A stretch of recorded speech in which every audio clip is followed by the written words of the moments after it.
παραδοσιακή συρτή, συρτή με μολύβι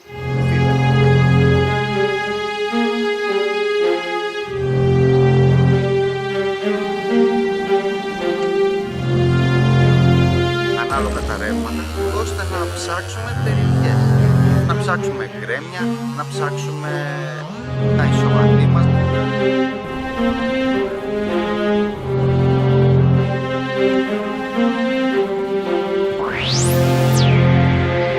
Εδώ πέρα δεν βάζω στριφτάρι, για ποιο λόγο?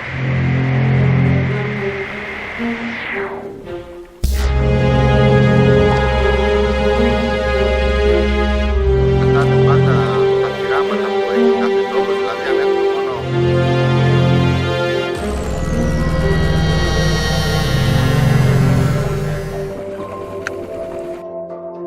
που είναι δολωμένη, που την είχα στην κατάψυξη.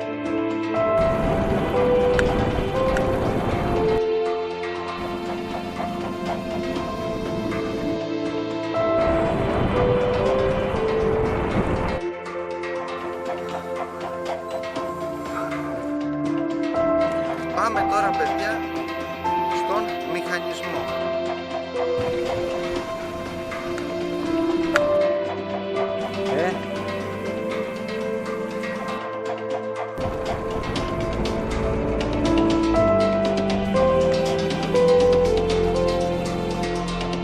Θα προσπαθήσω μέσα σε γενικές γραμμές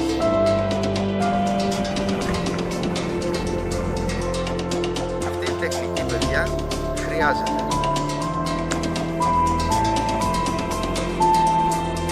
Με την αρματοσιά μας για το μολύβι φύλακα.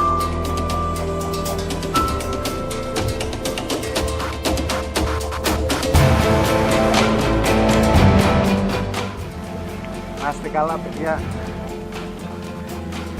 Ευχαριστώ που παρακολουθείτε τα βιντεάκια μου. Να είστε καλά. Σας χαιρετούμε. Εγώ και το κορίτσι.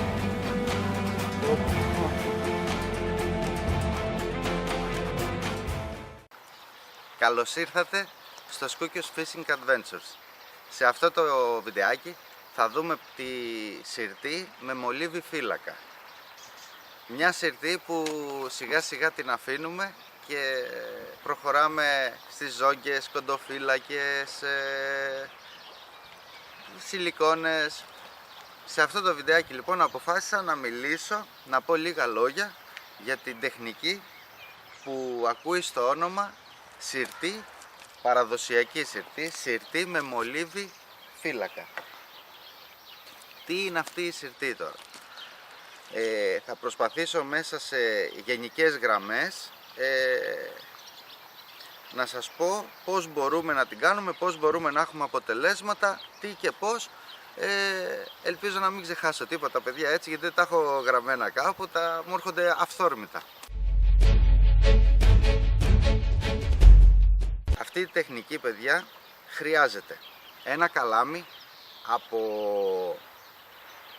από 20 λίμπρες μέχρι 50, εξαρτάται πάντα τα θυράματα που έχει ο κάθε τόπος, δηλαδή αν έχουμε μόνο κόκκινα ψάρια και ένα 20 λίμπρο, 30 λίμπρες, 20 λίμπρες είναι ικανοποιητικό, μέχρι μέσο όρο 50 λίμπρες, από 20 μέχρι 50 λίμπρες ένα καλάμι είναι ιδανικό. Ύψος, παιδιά, από 1,80 μέχρι 2,20-2,40. Γιατί λέμε αυτά τα μεγέθη? Συνήθως μέχρι τα τελευταία χρόνια ψάχναμε και βρίσκαμε ψαράδες καλάμια με 2 στελέχη, ώστε το καλάμι από τη βάση του μέχρι τη μέση του περίπου να ήταν σκληρό και από τη μύτη του και πάνω να ήταν μαλακό για τις τσιμπιές, ώστε να μπορούσαμε να έχουμε ένα εύρος για τις τσιμπιές,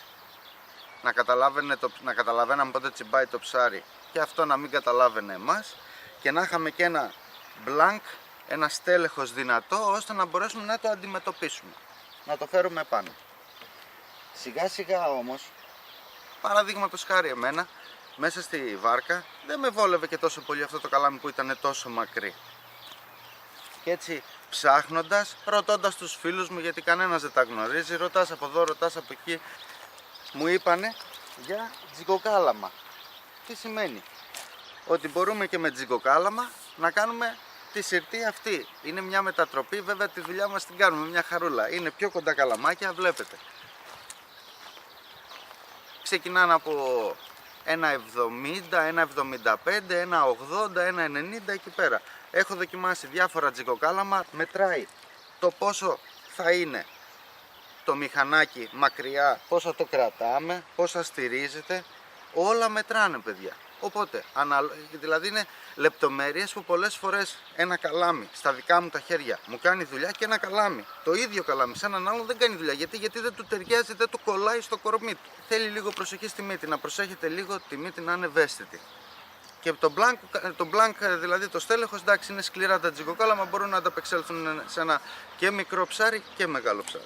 Πάμε τώρα παιδιά στον μηχανισμό.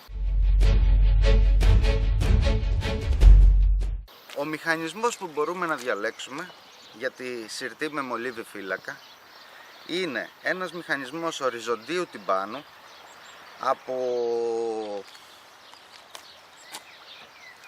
20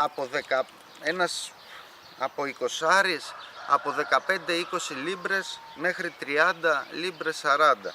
Εκεί μέσα μπορούμε να παίξουμε. Από βάρη είναι περίπου στα 500 γραμμάρια. Δεν χρειάζεται ένας μηχανισμός πιο μεγάλος ή πιο μικρός. Ένας περίπου τέτοιος μηχανισμός, είμαστε μια χαρά για αυτή την τεχνική, ο οποίος θα μαζεύει από 4,3 προς 1 μέχρι 6,8 προς 1 που έχω δει διάφορους μηχανισμούς. Σε αυτό το βεληνικές είμαστε μια χαρά. Η τεχνική γίνεται μια χαρά. Δηλαδή τι έχουμε αργό μηχανισμό, τι γρήγορο μηχανισμό, η τεχνική είναι μια χαρά. Μπορούμε να την κάνουμε. Το νήμα. Το νήμα που θα παντρέψουμε το μηχανισμό μας είναι από P3 μέχρι P6, το πολύ P6. Από P3 μέχρι P5 και ανάλογα τα θυράματα, αν έχει τίποτα μεγάλα μαγιάτικα κάποιος 40, 50 κιλά, 30 κιλά, θα μπορεί να δουλέψει άψογα και νήμα P6. Δηλαδή μιλάμε για διατομές από 0,24 μέχρι 0,35 μέσο όρο, μιλάμε πάντα περίπου. Ένα νήμα λοιπόν σε αυτές τις διατομές να είναι τετράκλωνο ή οχτάκλωνο, καλής ποιότητας πάντα, πραγματικές διατομές. Προσέξτε το παιδιά αυτό, γιατί τα νήματα μπορεί να λένε 0,24, να λέμε έχει 0,30 χιλιοστά και να είναι όχι 0,30, 0,130. Σας τα λέω παιδιά γιατί τα έχω περάσει αυτά, γι' αυτό και τα μεταβιβάζω, γιατί δυστυχώς άμα δεν δεις και δεν μάθεις, δεν πάθεις, δεν μαθαίνεις. Λοιπόν, το νήμα, είπαμε για το νήμα, τι χρειάζεται να έχουμε. Πάμε στο παράμαλο. Το παράμαλο για αυτή την τεχνική καλό είναι να είναι από 0,60 χιλιοστά, σε ειδικές περιπτώσεις μόνο αν έχει πολύ μικρά, δηλαδή είμαστε σίγουροι ότι ο τόπος κρατάει μικρά ψάρια, π.χ. συναγρίδες, μπορούμε να βάλουμε από 0,50 μέχρι 0,60 χιλιοστά, που και πάλι δεν υπάρχει κάποιος λόγος. Γιατί σε αυτή την τεχνική με την ταχύτητα από 0,60 χιλιοστά μέχρι 0,80 χιλιοστά, σε ειδικές περιπτώσεις 0,90, εγώ σας λέω από 0,60 μέχρι 0,80 λειτουργεί άψογα. Δηλαδή σε έναν τόπο που να βάλουμε 0,50 χιλιοστά μπεντονιά και βάλουμε 0,60, ό,τι είναι να χτυπήσει παιδιά στο πέρασμα θα χτυπήσει. Η πετονιά μας πρέπει να είναι λοιπόν, κατά τη δικιά μου άποψη και από τη δική μου προσωπική εμπειρία, από 0,60 χιλιοστά και απάνω, η οποία είναι περίπου 6 με 8 οργές. Ο λόγος να είναι μακριά από τη βάρκα, ώστε να μην ακούγεται όσο είναι δυνατόν ο ήχος της μηχανής, να μην ακούγεται τίποτα. Δηλαδή με αυτή την τεχνική μπορούμε να περάσουμε και από κομμάτια στα 40 μέτρα, να είναι ριχά κομμάτια, μέσο όρο 40 μέτρα μέχρι 80-90 και σε ειδικές περιπτώσεις 100 μέτρα, γιατί όλα αυτά που σας λέω, βασικό κριτήριο είναι τα ρεύματα. Δεν μπορεί κάποιος, τη μία μέρα μπορεί να πάμε στα 90 μέτρα να κάνουμε συρτή κανονικά και την άλλη μέρα να μην μπορούμε. Ποιος είναι ο λόγος? Τα πολλά ρεύματα. Λοιπόν, άρα μέσο όρο μπορούμε να δουλέψουμε αυτή την τεχνική από τα 40 μέχρι τα 100 μέτρα, ώστε να ψάξουμε, να πιούμε τον καφέ μας, να κάνουμε τη βόλτα μας και αν είμαστε τυχεροί να χτυπήσει κάποιο ψάρι. Τα αγκίστρια. Τα αγκίστρια, παιδιά, μπορούμε να βάλουμε από 5-0 μέχρι 10-0, αναλόγως τα θυράματα που κυνηγάμε και αναλόγως το δόλωμα. Σε ένα μεγάλο δόλωμα πρέπει να βάλουμε μεγάλα αγκίστρια, σε ένα μικρό δόλωμα πρέπει να βάλουμε λίγο μικρότερα αγκίστρια, να είναι δηλαδή όλα σε μια αρμονία. Η συρτή αυτή μας βοηθάει στο να καλύψουμε μεγαλύτερες αποστάσεις μέσα σε μία μέρα. Δηλαδή μπορούμε να περπατάμε στη θάλασσα με ταχύτητες από 0,8 μέχρι 1,2, 1,4, ώστε ανάλογα τα ρεύματα, ώστε να ψάξουμε περιοχές. Να ψάξουμε γκρέμια, να ψάξουμε τα ισοβαθή μας, να ψάξουμε ό,τι νομίζουμε ότι ίσως κρύβει κάποιον θηρευτή, γιατί δεν είναι αυτή η αλεία, δεν είναι μια στοχευμένη αλεία, είναι μια αλεία, είναι μια μέθοδος τεχνικής η οποία ψάχνουμε. Δεν είναι ότι ξέρεις ότι εκείνη τα ψάρια θα ρίξουμε, θα πιάσουμε, πρέπει να ψάξουμε, να βρούμε τα ψάρια. Είναι ένα ψαχτήρι. Καμία σχέση ότι πόσο εύκολα μπορούμε να πάμε και να τα βρούμε, να τα βγάλουμε. Δεν έχει καμία σχέση αυτό που βλέπουμε στις κάμερες με την πραγματικότητα. Η πραγματικότητα, παιδιά, είναι ότι μπορείς να κάνει κάποιο συρτή με μολύβι φύλακα μια ολόκληρη μέρα και κατά πάσα περίπτωση να μην πάρει ψάρι ή να είναι τυχερός να βρει από πού πρέπει να περάσει η συρτή του, το μολύβι φύλακα, και να του χτυπήσει κάποιο ψάρι. Να του χτυπήσει κάποιο ψάρι πρώτος παράγοντας, να καρφωθεί το δεύτερο ψάρι άλλος παράγοντας και να φέρουμε κάποιο ψάρι στο σκάφος είναι ο τρίτος παράγοντας. Καταλαβαίνετε λοιπόν ότι αυτή η τεχνική χωρίζεται σε τρία. Για να έχουμε αποτελεσματικότητα δεν είναι τόσο απλό. Δηλαδή και να χτυπήσει το ψάρι πρέπει να πιαστεί. Και να πιαστεί το ψάρι πρέπει να το φέρουμε. Είναι από την αρχή μέχρι το τέλος πόσο δύσκολο είναι και παράλληλα πόσο συναρπαστικό. Γιατί πηγαίνουμε να πιούμε τον καφέ μας, να κάνουμε αυτή την τεχνική και ό,τι θέλει να μας δώσει αν είμαστε τυχεροί. Πάνω απ' όλα τυχεροί, παιδιά. Λοιπόν, το μολύβι. Μολύβι που μπορούμε να χρησιμοποιήσουμε σε αυτή την τεχνική ανάλογα τα ρεύματα είναι ένα μολύβι 400 γραμμάρια μέσο όρο μέχρι 600. Άρα έχουμε 400 μέχρι 600 γραμμάρια για βαρύδι μέσο όρο. Τι σημαίνει αυτό, γιατί λέω μέσο όρο? Γιατί μπορεί ένα στην περιοχή του να ψαρεύει στα 40 μέτρα. Στα 40 μέτρα η περιοχή του μπορεί μια μέρα που θα πάει για ψάρεμα να μην έχει ρεύματα. Αφού δεν θα έχει ρεύματα μπορεί να δουλέψει και 300 γραμμάρια και 200 γραμμάρια. Αλλά την επόμενη που θα πάει να έχει τόσα πολλά ρεύματα που να φτάσει 600 γραμμάρια. Θέλουμε το βαρύδι μας να είναι όσο το δυνατόν κοντά στον βυθό. Αυτό είναι το ψαχτήρι μας, δηλαδή στην ουσία το μυαλό μας είναι το βαρύδι να είναι κοντά στο βυθό όσο γίνεται. Λοιπόν, αυτό για να το επιτύχουμε, το βαρύδι μας, για να είναι στο βυθό, ακολουθάμε τις ταχύτητες από 0,8 μίλια μέσο όρο μέχρι 1,2 ανάλογα. Δηλαδή όταν πηγαίνουμε κόντρα στα ρεύματα, θα μου πει κάποιος, ρε Κώστα, κόντρα στα ρεύματα? Ναι, η συρτή έχω δει μέσα από την προσωπική μου εμπειρία ότι ναι, όταν πάμε με τα ρεύματα ή πλάγια στα ρεύματα, ναι, χτυπάνε τα ψάρια αν υπάρχουν στον τόπο. Αλλά ακούω και πολλούς και λένε όχι κόντρα στα ρεύματα. Ναι, αυτό για μένα είναι λάθος. Το κόντρα όχι στα ρεύματα, να σας πω και ποιο λόγο.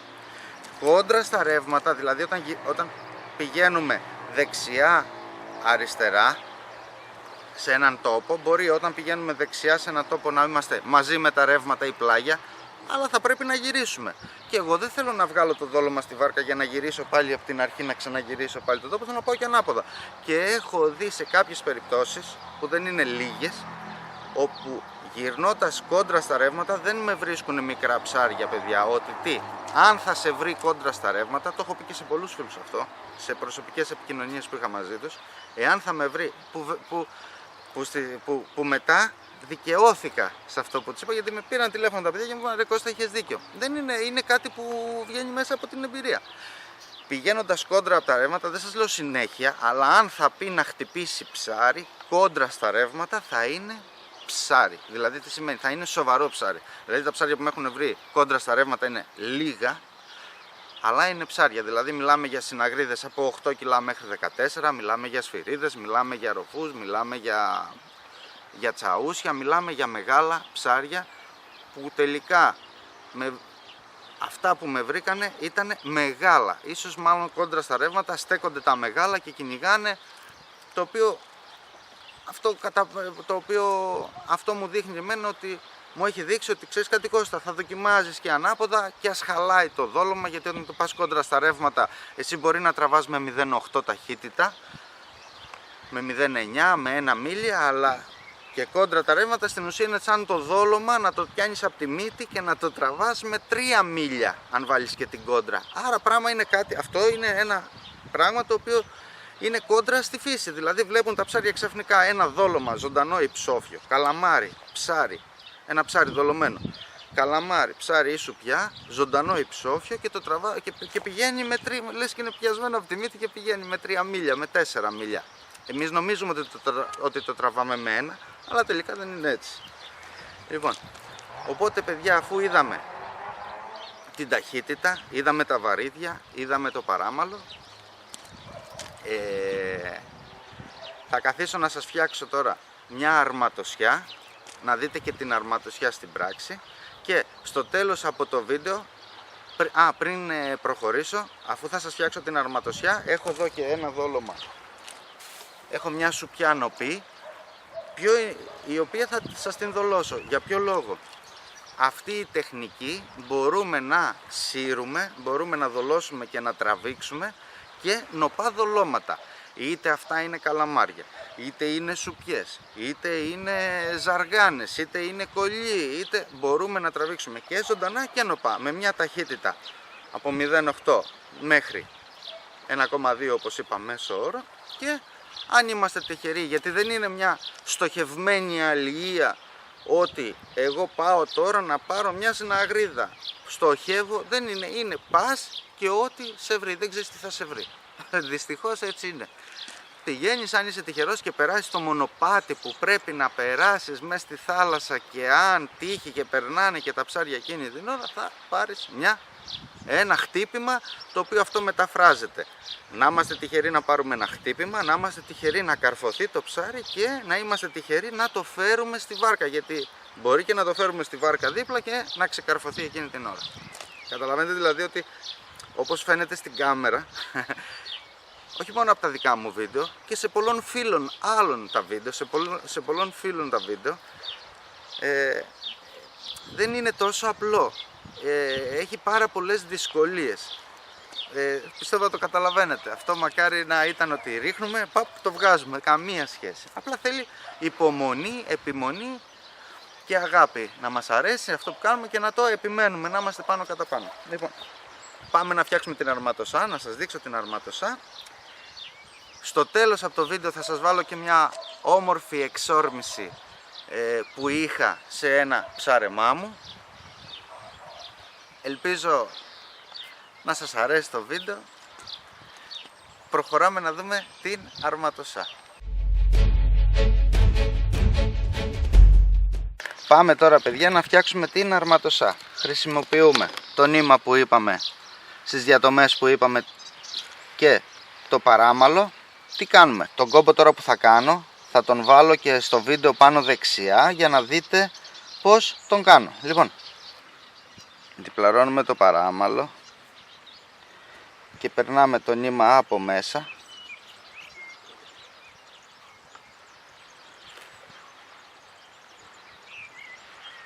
Όπως βλέπετε, και το πάμε από τη μία κατεύθυνση 3-4 φορές 5, θα δείτε στο βίντεο ακριβώς που θα σας βάλω πάνω δεξιά, και όταν φτάσουμε προς τη μία πλευρά μετά γυρνάμε αντίθετα περίπου 20, 22, 24 μέσο όρο. Εφόσον το γυρίσουμε από την αντίθετη μετά 20-22 φορές,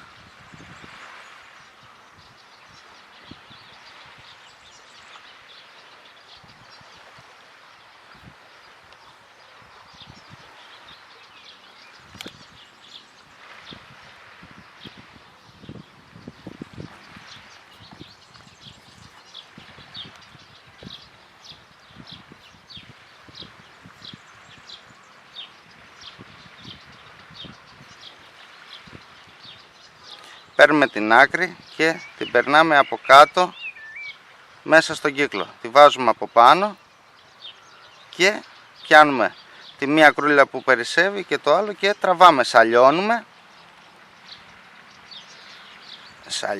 και τραβάμε. Προσέχουμε η άκρη που περάσαμε να είναι σφιχτή. Σαλιώνουμε και τραβάμε.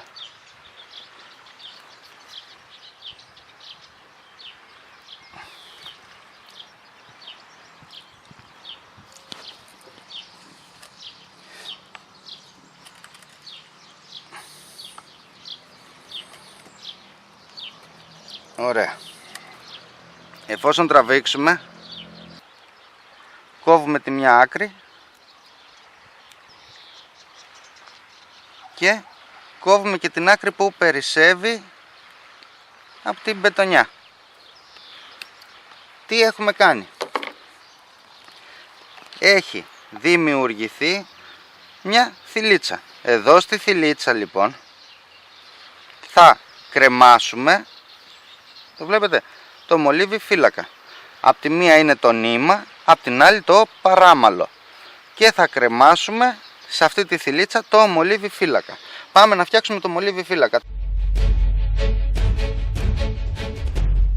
Στο μολύβι φύλακα μερικοί τύποι βαριδιών είναι αυτή, βλέπετε, μερικοί τύποι. Λοιπόν, παίρνουμε λοιπόν έναν τύπο βαριδιού, τον εδένουμε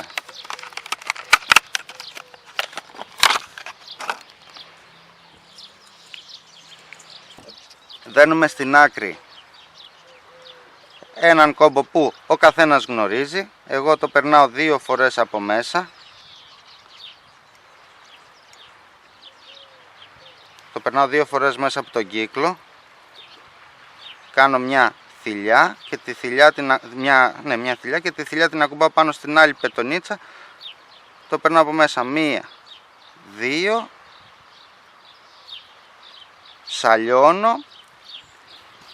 σαλιώνω και τραβάω και βλέπετε πως σφίγγει, κάνει οχταράκι σχεδόν.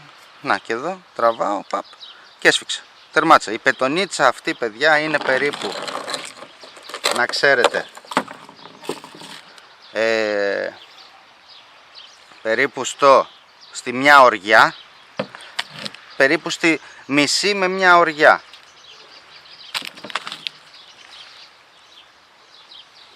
Ναι, περίπου μισή με μια οριά, εκεί ανάμεσα, κόβουμε την άκρη της και στην άκρη της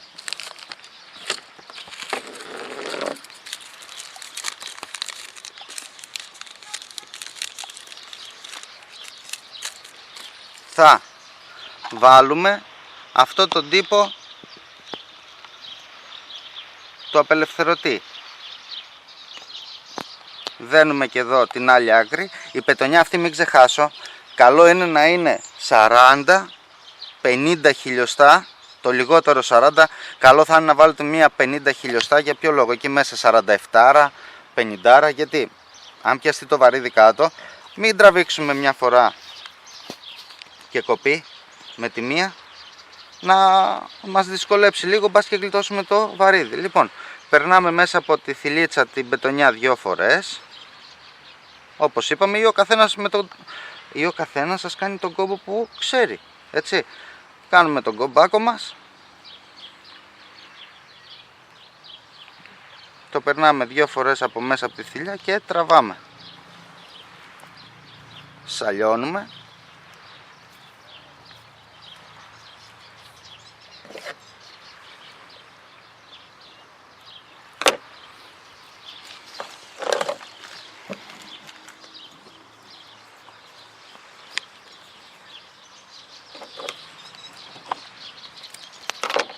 Λοιπόν, σαλιώνουμε και το μολύβι φύλακας είναι έτοιμο. Όπως είπαμε, με παράμαλο μια οριά, το οποίο εδώ που φτιάξαμε τώρα το νήμα με την πετονιά και δημιουργήσαμε τη θηλίτσα, εδώ μέσα σε αυτή τη θηλίτσα μπορούμε, παιδιά, να κρεμάσουμε το μολύβι φύλακα. Θα μου πει κάποιος, γιατί το έκανες έτσι, Κώστα, και δεν έβαλες ένα στριφτάρι εδώ? Να σας πω γιατί. Η νοοτροπία όλης αυτής της διαδικασίας ποια είναι? Το σκεπτικό. Μας χτυπάει ένα ψάρι, το φέρνουμε, καταφέρουμε, το φέρουμε, είμαστε τυχεροί πάνω απ' όλα, το φέρνουμε στο σκάφος και θέλουμε να βγάλουμε το βαρύδι και να συνεχίσουμε να μαζέψουμε τις οργές που έχουμε βάλει, να έρθει το ψάρι κοντά μας. Γιατί ιδάλλως θα πρέπει να αφήσουμε το καλάμι κάτω, γιατί αυτό θα βρει στους οδηγούς και δεν μπορούμε, το καταλαβαίνετε, θα βρίσκει, δεν μπορούμε να το περάσουμε. Και τι, βγάζουμε αυτό και συνεχίζουμε και τραβάμε με το μηχανισμό μας όλη την αρματοσά μέχρι να έρθει το ψάρι δίπλα μας. Αν είχαμε στριφτάρι εδώ είναι λίγο δύσκολο, γιατί θα πληγώναμε τους οδηγούς, όσο να είναι, μπορεί να μην περνάει, θα χτυπηθούν οι οδηγοί, γιατί μπορεί να μου πει κάποιος, θα βάλω μικρό στριφτάρι. Ναι, θα χτυπηθούν οι οδηγοί και σε ένα τελευταίο φευγείο που ίσως κάνει το ψάρι δίπλα στο σκάφος, την ώρα που θα φύγει απότομα το στριφτάρι, να μας πάσει κανέναν οδηγό και να κλαίμε. Αντί για τη θηλίτσα, τι μπορούμε να κάνουμε? Μπορούμε να έχουμε περάσει στο νήμα αυτά εδώ τα μπιλάκια που όλοι τα ξέρουμε. Το περνάμε στο νήμα, τερματίζει πάνω, το κόβουμε εδώ, έτσι. Αυτό εδώ το κόβουμε και τούτο εδώ. Το κόβουμε, δεν χρειάζεται πλέον η άκρη.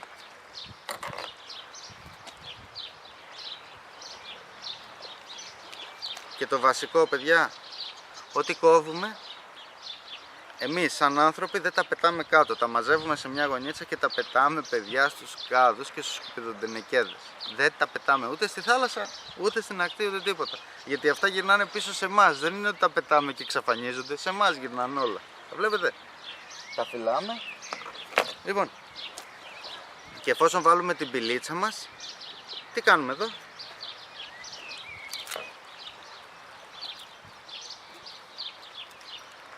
Μπορούμε πάλι να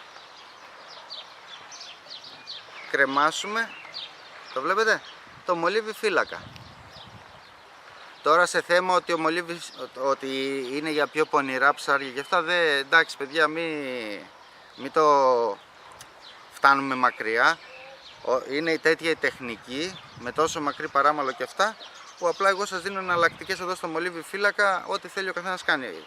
Όποιος θέλει το βάζει πάνω στο νήμα, αλλά μπορεί να γυρίσει, να μπλεχτεί το νήμα με τον απελευθερωτή. Υπάρχουν τα συν, υπάρχουν και τα πλην, έτσι. Λοιπόν, εγώ σας δίνω δύο εναλλακτικές. Η μία είναι πάνω στο νήμα, η άλλη είναι να φτιάξουμε εδώ ένα μικρό κομπάκο, ώστε να κρεμάμε τον απελευθερωτή πάνω στο κομπάκο. Λοιπόν, πάμε τώρα να δούμε την αρματοσιά.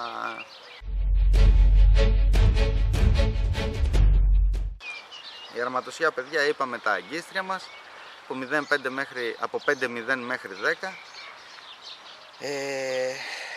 Πάμε να δούμε τώρα. Έχω φέρει και δόλωμα. Έχω φέρει και δόλωμα μια σουπιά, η οποία είναι αυτό που λέμε ότι δεν είσαι ποτέ για τίποτα σίγουρος. Με βρήκε ένα ψάρι, το οποίο βλέπετε εδώ τη δαγκονιά. Ήμουν άτυχος, τσίμπησε το ψάρι, αλλά δεν πιάστηκε. Είναι αυτό που λέμε. Υπάρχουν πολλοί παράμετροι για να φτάσει στο τελικό αποτέλεσμα. Δηλαδή δεν είναι το ψάρι που θα φέρουμε δίπλα στη βάρκα, είναι μια ολόκληρη διαδικασία το να φτάσει στο τελικό αποτέλεσμα. Εδώ ήμουν τυχερός, με βρήκε, αλλά δεν το πιάσαμε ποτέ. Λοιπόν, πάμε να φτιάξουμε μια αρματοσά τώρα για να δολώσουμε στις αρματοσές. Στις αρματοσιές, σε αυτή την τεχνική βασικά, μπορούμε, είπαμε, να δολώσουμε ζωντανά και νοπά. Έφερα μια νοπή σουπιά που μπορεί ο καθένας μας να πάει να αγοράσει νοπές σουπιές από τους φίλους που πουλάνε, τους παράκτες επαγγελματίες, ή από ένα μαγαζί που πουλάνε σουπιές νοπές και αυτά. Το θέμα είναι, θα σας δείξω πώς δουλεύει η νοπή, η σουπιά ή το καλαμάρι. Υπάρχει και μια πατεντούλα, γιατί όταν είναι ζωντανό μπορεί και πλέει σωστά. Όταν είναι ζωντανό, έχει την πλευστότητα αυτή που πρέπει μέσα στη θάλασσα, δεν στριφογυρνάει το ζωντανό. Όταν είναι ψόφιο όμως, δεν υπάρχει αυτή η πλευστότητα. Πρέπει εμείς να την κάνουμε αυτή την πλευστότητα, ώστε το ζωντανό δόλωμα τι θέλουμε, να έχει σωστή παρουσίαση. Φτάνουμε δηλαδή στο πόρισμα ότι η σωστή παρουσίαση φτάνει στο επιθυμητό αποτέλεσμα. Δηλαδή βλέπετε ότι είναι παράγοντες πολλοί. Άρα πάμε και στη σωστή παρουσίαση του δολώματος. Λοιπόν, ώρα να φτιάξουμε τώρα το παράμαλο. Το παράμαλο, παιδιά, είπαμε μέσο όρο 5-7 οργές, μέσο όρο τώρα. Λοιπόν, που στο τέλος το διπλαρώνουμε. Πάμε να διπλαρώσουμε το παράμαλο. Τι κάνουμε? Το παίρνουμε περίπου στη μισή οριά, το λιγότερο, μισή οριά. 1 μέτρο είναι περίπου. Πιάνουμε τις δύο άκρες, κάνουμε μια θηλίτσα, βλέπετε, και περνάμε την άκρη μέσα από τη θηλίτσα 2 φορές. Μία, περνάμε άλλη μία. 2. Να είχα ένα τρίτο χέρι ακόμα, καλά θα ήταν. Και 2 φορές σαλιώνουμε. Συγγνώμη. Σαλιώνουμε. Να το οχτάρι. Το βλέπετε? Και σφίγγουμε. Αφού σφίγγουμε,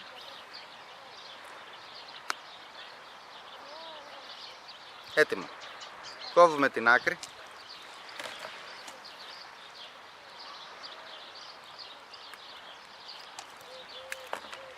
Και σε αυτή την πετονιά θα περάσουμε τα δύο μας αγκίστρια. Πάμε λοιπόν για το σειρώμενο. Το σειρώμενο θέλουμε η μύτη του αυτή, τη βλέπετε παιδιά? Τη βλέπετε? Να είναι σπαστή. Γιατί όχι να είναι ευθείο, να είναι σπαστή εδώ πίσω. Λοιπόν,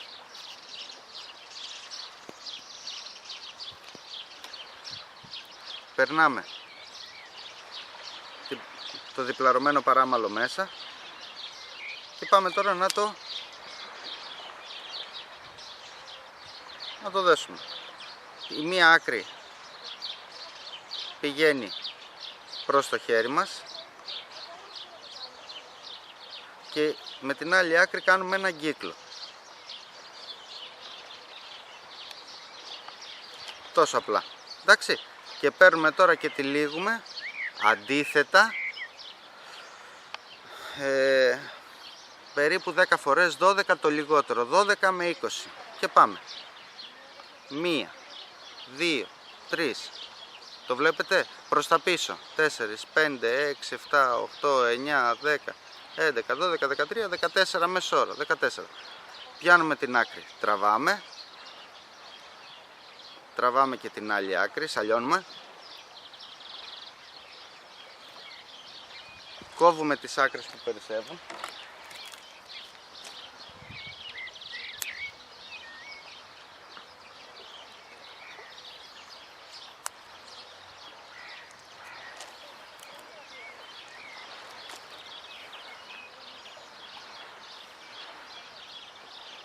Και έτσι έχουμε το σειρώμενο πίσω αγκίστρι μας. Το πίσω αγκίστρι είναι πάντα μικρότερο από το μπροστά. Ο λόγος είναι ότι το πίσω αγκίστρι είναι ο οδηγός. Δηλαδή δεν θέλουμε στην ουσία να καρφωθεί από το πίσω. Βέβαια πολλές φορές καρφώνονται από το πίσω αγκίστρι τα ψάρια γιατί κάνουν επιθέσεις εκεί. Εμείς δεν θέλουμε, το χρησιμοποιούμε σαν οδηγό. Θέλουμε να πάει το ψάρι στο κεντρικό αγκίστρι το μπροστά, γιατί είναι και το μεγαλύτερο και πολύ ισχυρό αγκίστρι μας και με μεγαλύτερη νούλα και θέλουμε να καρφωθεί φυσικά εκεί. Λοιπόν, έχουμε το σειρώμενο, το οποίο ανάλογα το δόλωμα μπορεί να κινηθεί μπρος πίσω, ανάλογα το μέγεθος του δολώματος, και πάμε τώρα να δολώσουμε το μπροστά αγκίστρι. Πάμε τώρα στα μπροστά τα αγκίστρια. Τα μπροστά τα αγκίστρια, παιδιά, μπορούν να έχουν ή στραβή άκρη ή ίσια άκρη. Τα νούμερα είπαμε από 5-0 μέχρι 10-0 ανάλογα τους τόπους στα θυράματα, και Το πίσω αγκίστρι είπαμε η άκρη του θα είναι λίγο στραβή, ενώ στο μπροστά μπορούμε να διαλέξουμε και αγκίστρια με ευθεία τρύπα. Βλέπετε? Λοιπόν, ό,τι θέλουμε κάνουμε. Πάμε τώρα, ας διαλέξουμε λέγοντας αυτό το αγκίστρι εδώ. Λοιπόν, το περνάμε από μέσα, απλά πράγματα, το περνάμε, κάνουμε έναν κύκλο και μέσα από τον κύκλο περνάμε αυτή την άκρη 2 φορές. 1, 2 και τραβάμε. Όπως τραβάμε θα δείτε θα δημιουργηθεί ένα οχτάρι. Κοιτάξτε να δείτε. Να το. Ένα οχτάρι, μισό λεπτό, το οποίο όπως φίξουμε, να το.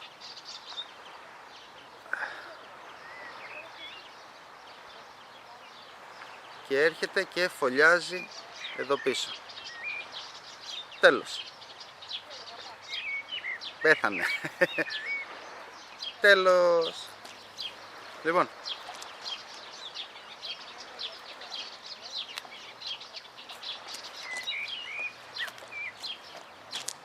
εδώ τώρα έχουμε την αρματοσιά μας. Έχουμε την αρματοσιά μας για το μολύβι φύλακα. Μία σειρώμενη αρματοσιά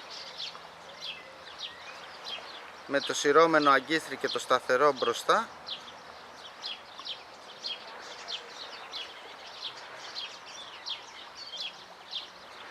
Και ανάλογα το δόλωμα, το βλέπετε και μόνοι σας, μπορούμε να αυξομοιώσουμε το αγκίστρι, ή μικρό δόλωμα ή μεγάλο δόλωμα. Πάμε τώρα να δολώσουμε τη σουπιά.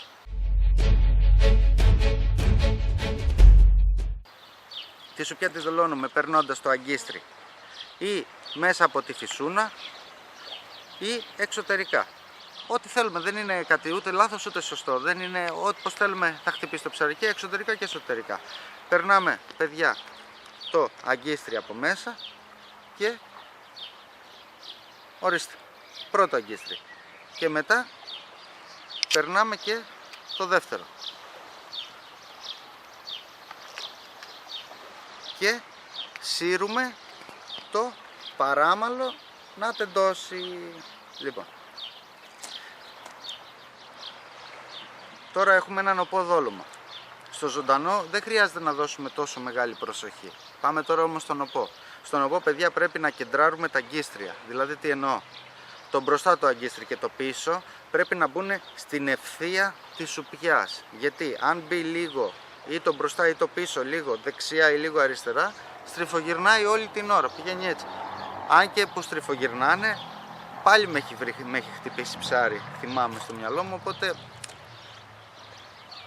καλό είναι, προτείνω, αφού το είδα εγώ, σας το λέω εσάς, ότι είδα ότι το αγκίστρι, αν τα αγκίστρια είναι, ειδικά το πίσω, είναι μέσα στη μέση, σαν κέντρο βάρους στη μέση, δεν θα στριφογυρνάει το δόλωμα γύρω γύρω. Αν το καρφώσουμε λίγο δεξιά, λίγο αριστερά, θα δούμε στριφογυρνάει ή από τη μία ή από την άλλη. Ένα λοιπόν στοιχείο είναι το σωστό κεντράρισμα όταν καρφώνουμε τα αγκίστρια. Δεύτερον, είναι εδώ το δόλωμα και δεν θέλουμε να το κεντράρουμε ή δεν μπορούμε, δηλαδή δεν μας κάθεται με τίποτα. Υπάρχει λύση. Ξέρετε ποια είναι η λύση? Παίρνουμε ένα περαστό βαριδάκι από 15, 20, 30 γραμμάρια. Δεν χρειάζεται να πάρουμε κανένα βαρύδι 80-90 γραμμάρια, ένα βαριδάκι, σαν για κέντρο βάρους. Του περνάμε ένα σειρματάκι μέσα, όχι ανοξίδωτο, δεν χρειάζεται ανοξίδωτο, κανονικό, να σκουριάζει, ώστε να μπαίνει μέσα να εξαφανίζεται. Γιατί τα ανοξίδωτα δεν σκουριάζουν. Πες ότι χάσουμε μια αρμάτωσα, μην μας μείνει κάτω και δεν σκουριάσει ποτέ και μείνει μέσα στη θάλασσα. Ενώ αυτό που δεν είναι ανοξίδωτο, το σιδερένιο, θα σκουριάσει μέσα σε, παιδιά, 20 μέρες, ένα μήνα, θα χαθεί, τα τρώει η θάλασσα αυτό. Λοιπόν, και πηγαίνουμε στη σουπιά, τις κάνουμε μία, βλέπετε, μία τρύπα εδώ και μία από την άλλη.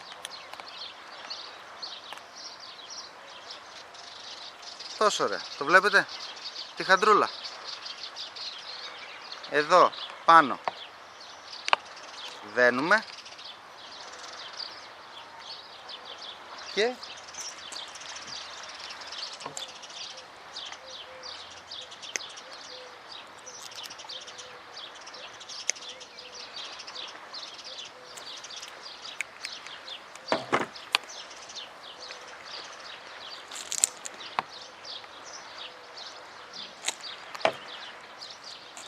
κόβουμε. Οπότε τι έχουμε πετύχει? Μία σουπιά που επειδή η δικιά μου εδώ που είναι δαγκωμένη, δεν μπορούμε να βρούμε την πλευστότητα, να έχει σωστή πλευστότητα. Δεν κάθεται ρε. Δεν μπορούμε. Δεν τυχαίνει. Είναι κάποιες φορές που με τη μία βγαίνει η πλευστότητα, κάποια άλλη δεν μπαίνει. Δεν βγαίνει. Χρησιμοποιούμε το βαριδάκι. Οπότε το βαριδάκι πάντα θα είναι στη μέση της σουπιάς, οπότε δεν αφήνει τη σουπιά να πηγαίνει δεξιά και αριστερά ή να μπαλατζάρει. Και έχουμε μια σουπιά που θα πλέει έτσι. Δηλαδή που θέλω να καταλήξω, μέχρι και αυτή η σουπιά, παιδιά, αυτή εδώ η σουπιά, που είναι δολωμένη, που την είχα στην κατάψυξη, που είναι δαγκωμένη, αυτή τη στιγμή όπως την έχω φτιάξει, έτσι όπως είναι, εάν την πάρω και την κάνω σιρτή, αν περάσω, αν βρω ψάρια, δηλαδή όλα υποθετικά, να είμαι τυχερός, όλα ευνοϊκά, θα χτυπήσει μια χαρά το ψάρι. Δεν θα έχω κανένα πρόβλημα. Το βλέπετε? Ορίστε. Ένα δόλωμα. Έτσι.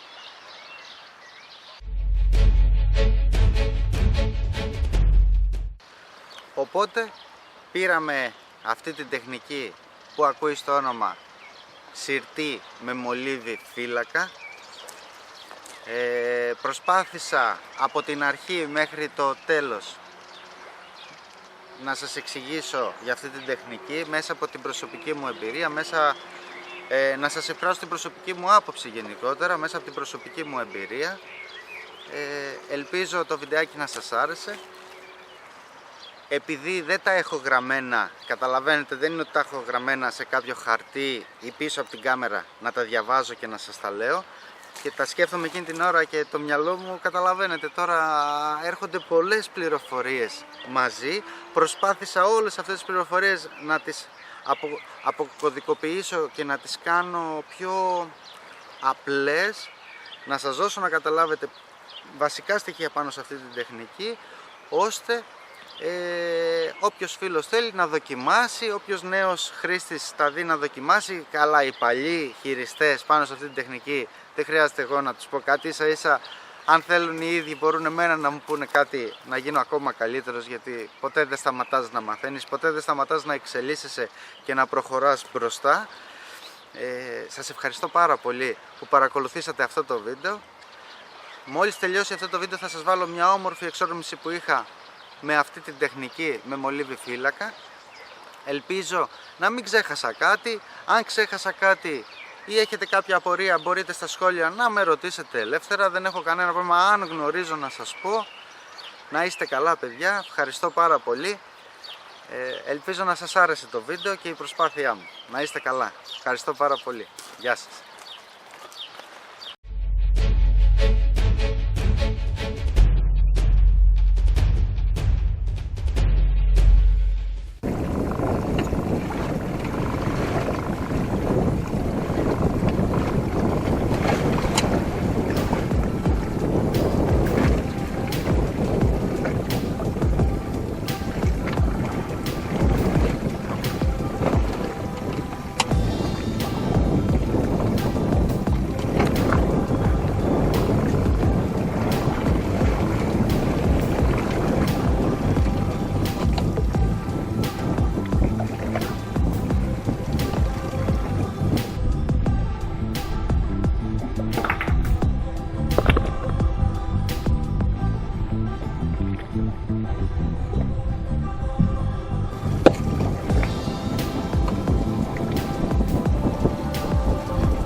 Με έκανε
πω, πω. Καλαμάρα.